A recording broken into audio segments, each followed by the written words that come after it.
সোনা যা আপনি চোখেও দেখেন, বলেন কে কে নেবেন? 2000 টাকাতে 2 কিলো সোনা নেবেন না?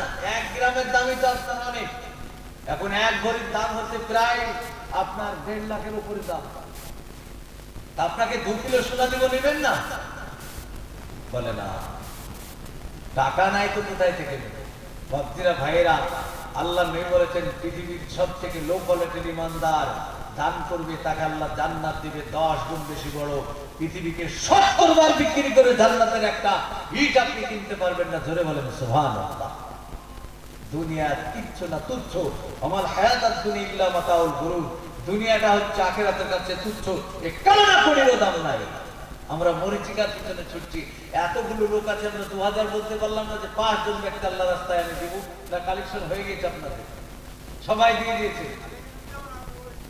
খাস নিয়েছে যে মৌলানা সাহেব আমি 2000 টাকা দেবো ইনশাল্লাহ, আমার জন্য দোয়া করবেন। 2000 টাকা কে আছেন ইনশাল্লাহ? যে মৌলানা সাহেব, ওহ, শয়তানকে লাথি মারতে হবে। আল্লাহ দিয়েছে আমাকে, আল্লাহ দিয়েছে আমার সম্পদ, আব্বা মায়ের জন্য। হাদিসে এসেছে দান করবেন। পৃথিবীর মধ্যে সবথেকে পাওয়ারফুল ইবাদত হচ্ছে দান। ইরফাওয়ান হাযাবিল কবরি ইয়াউমিল কিয়ামাত। কিয়ামত পর্যন্ত কবর আযাবকে আল্লাহ রাব্বুল আলামিন তুলে রাখেন। এটা আপনাকে মনে রাখতে হবে। আর যেমনি নিয়াত করবেন, পৃথিবীতে আল্লাহ রাব্বুল আলামিন বলছেন নিয়াত করলেই আল্লাহ রাব্বুল আলামিন আপনাকে সঙ্গে সঙ্গে কবর, আপনার আব্বা মার কবর আযাবকে মাফ করে দেবেন। আপনি নিয়াত করবেন। ভক্তরা ভাইয়েরা, সোনার লালেরা, তাই আমি আপনাদের কাছে বলছি যে দুনিয়া কিচ্ছু না, দুনিয়া কিচ্ছু না। আমরা অনেকেই বুঝি না, অনেকেই জানি না যে দুনিয়া দুনিয়া করে আমরা ছুটি।